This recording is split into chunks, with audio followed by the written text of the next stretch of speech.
What really happened to Fast and Loud? For nearly a decade, Richard Rawlings and the crew at Gas Monkey Garage gave viewers some of the wildest rides on television.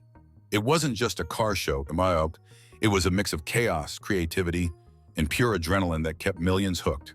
But then, without warning, the engines went silent. The show that turned Rawlings into an icon just vanished. Was it burnout, betrayal, or something far bigger behind the scenes? Today, we're breaking down the rise, the fall, and the shocking truths about one of TV's most addictive automotive empires. When Fast and Loud first hit Discovery Channel in 2012, nobody expected it to explode the way it did. At the center of the chaos was Richard Rawlings, a fast-talking, sunglasses-wearing hustler who seemed born for TV. His Dallas-based Gas Monkey Garage wasn't just building cars, it was building legends. Pair that with the genius of Kaufman, the calm, bearded mechanic who could turn rust into art, and you had the perfect recipe for reality TV gold. The magic wasn't just in the cars, it was in the personalities. Richard was the showman, the deal maker, the risk taker. Aaron was the craftsman who made the impossible happen. Together, they created a dynamic that fans couldn't look away from. Viewers weren't just watching builds, they were watching a story unfold every week. Barn finds, junkyard rescues, crazy deadlines, and high-stakes flips. Richard also knew how to hustle outside the shop. From t-shirts to energy drinks, Gas Monkey became more than a garage, it was a lifestyle. The brand exploded almost overnight, and Rawlings became the face of car culture for a new generation. But as we all know, fast climbs often lead to dangerous turns. By 2014, Richard Rawlings was everywhere. The show was thriving, Gas Monkey was a household name, and then Dodge came calling with a massive endorsement deal. Suddenly, Rawlings wasn't just on Fast and Loud. He was burning rubber in Dodge Hellcats across national commercials, grinning like a kid with unlimited horsepower. For Dodge, it was marketing gold. For Rawlings, it looked like the ultimate validation of his brand. At first, fans loved it. It felt authentic. Rawlings wasn't just a spokesperson. He actually lived and breathed American muscle cars. But as the years went by, the partnership started to feel like too much of a good thing. Between the commercials, the show, the Gas Monkey merch, restaurants, and even energy drinks, Richard's face was everywhere. What once made him feel like a rebellious underdog now made him look more like a corporate mascot. Critics accused him of selling out, and longtime fans started wondering if he had lost the grit that made Fast and Loud special. The show was still rolling, but the vibe was shifting. And while Richard pushed forward, the person who made Gas Monkey's builds legendary was growing restless behind the scenes. While Richard Rawlings was busy building the Gas Monkey empire, Kaufman was carrying much of the creative weight. Fans loved his calm presence, his epic beard, and his ability to transform junkyard wrecks into masterpieces. But behind the cameras, things weren't as smooth as they looked. The deadlines were relentless, the pressure was constant, and the focus was more on quick flips than the kind of detailed, innovative builds Aaron loved. By 2015, viewers noticed something different about him. He looked tired, less enthusiastic, sometimes even frustrated with Richard's big-picture vision. While Richard cared about sales and marketing, Aaron wanted freedom to experiment, push boundaries, and create cars that were more than just made for TV projects. That creative conflict slowly began to surface in the show. The more sponsors, commercials, and side hustles Richard stacked up, the less the builds felt like Aaron's kind of art. Fans began speculating online that he was over it, and whispers spread that his time at Gas Monkey might be coming to an end. As the tension grew, one thing became clear. If Aaron's creativity kept getting boxed in, he wouldn't stick around forever. And soon, fans would find out just how true that was. In 2017, the bombshell dropped. Aaron Kaufman was leaving Fast and Loud. For many fans, it felt like the heart of the show had been ripped out. Aaron wasn't just another mechanic. He was the soul of the builds, the quiet genius balancing Richard's loud personality. So why walk away after years of success? Officially, Aaron said it came down to creative differences. He wanted to take on ambitious, complex projects that required time, detail, and innovation. Reality TV, however, demanded quick turnarounds and flashy results. He didn't want to crank out cars just for entertainment value. He wanted to build something that lasted. But there were also whispers of deeper tension. Fans noticed that Richard and Aaron didn't look as in sync as they once did. Richard seemed blindsided when Aaron announced he was done, even admitting he was devastated. Some wondered if that was genuine or just for PR.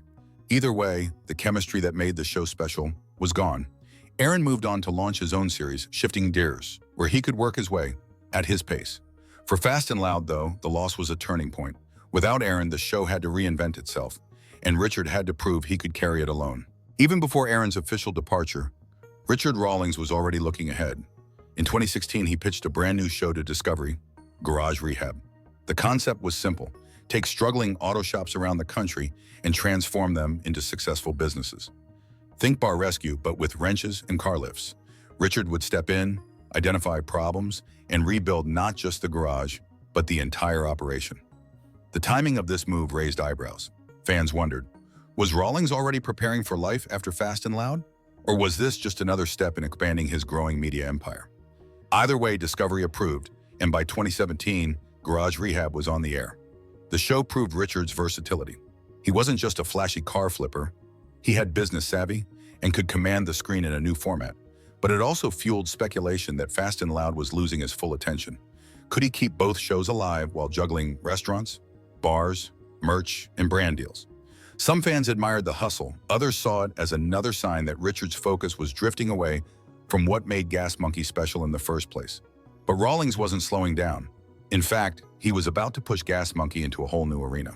By 2019, Richard Rawlings had taken Gas Monkey far beyond its Dallas roots. What started as a gritty garage was now a global brand, and Rawlings wasn't shy about cashing in. He began licensing the Gas Monkey name, allowing it to appear on everything from tequila and beer to car parts, apparel, and even international deals. Suddenly, Gas Monkey wasn't just about cars. It was a lifestyle you could buy into. From a business standpoint, it was brilliant. Licensing allowed Rawlings to profit without being tied to every detail inside the garage. The brand was everywhere: festivals, racetracks, bars, restaurants. Fans could wear the logo, sip the drinks, and feel like part of the Gas Monkey empire. But for longtime fans, the move felt like a double-edged sword. Was Rawlings building an empire, or was he selling out the spirit of the garage? The more Gas Monkey became a logo slapped on products, the less it felt about the bills that made the show famous. Critics accused Richard of turning a passion project into just another marketing machine. Richard, though, didn't seem fazed. He always insisted he wasn't just a mechanic. He was a businessman, and licensing was simply the next phase of his hustle. By 2020, Fast and Loud had been on air for 16 seasons. That's a long run for any reality show, and while ratings were still solid, the vibe wasn't the same. The original crew was gone, Aaron Kaufman had moved on, and Gas Monkey felt more like a brand than a gritty shop. Then, seemingly out of nowhere, it was over. No finale, no farewell, just silence. In December 2020, Richard Rawlings finally broke the news. Fast and Loud was done. But here's the twist. Discovery didn't cancel it. Richard walked away. He explained that the contract with Discovery had tied his hands for years, even limiting his own social media.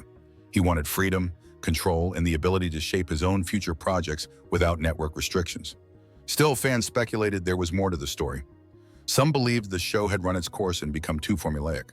Others pointed to Discovery shifting its focus to newer hits, like Street Outlaws and Diesel Brothers. And of course, some wondered if Richard's nonstop hustling and expanding empire left him too distracted to keep the show alive. Whatever the reason, the Gas Monkey roar on TV had officially gone silent. Away from the cameras, Richard Rawlings' personal life was just as chaotic as his career. Known for his flashy style and work hard, play harder attitude, Richard leaned into a fast lifestyle that often drew headlines. Luxury trips, late-night parties, and flashy toys painted a picture of a man living large. But not everyone was impressed. Some longtime fans felt the fame had changed him, pulling him away from the hard-working garage rat they admired in the early days. His love life told its own complicated story. Richard remarried his ex-wife Suzanne Marie Merrill in 2015, surprising many who remembered their earlier split. At first, it looked like a fairy tale second chance. But by 2019, the marriage had quietly unraveled again, ending in another divorce. Rumors swirled about whether his fame, schedule, and constant hustle were too much for the relationship to handle. By 20, Richard had moved on with a new partner, but the whispers about his lifestyle continued. Was he truly happy, or was he chasing the spotlight to fill the gap left by the show's end? For fans, it added another layer of mystery to the already dramatic Gas Monkey saga. The rise and fall of Fast and Loud wasn't just about cars. It was about ambition, risk, and the cost of living life in the fast lane.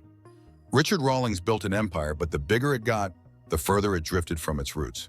Was it creative burnout, business ambition, or simply the end of an era? That's for fans to decide. One thing's certain, Fast and Loud left a mark no other car show has matched. If you enjoyed this breakdown, hit that subscribe button.